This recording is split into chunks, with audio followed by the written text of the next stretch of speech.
je primer recimo odgovornega človeka iz leta 1910, ki reče, no, jaz bom pa naredil nekaj koristnega za moje potomce čez 100 let, ne.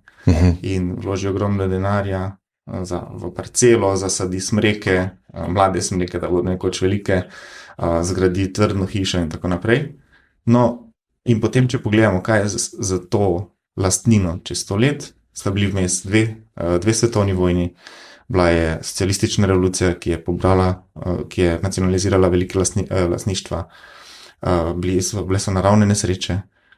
Torej, kljub temu, da je ta žlička soli, ne, 1910 bila zelo dobro zastavljena, človek je res razmišljal o tem, da bi zapustil nekaj dobrega, se je vse skupaj razvodenelo z zgodovinskimi učinki.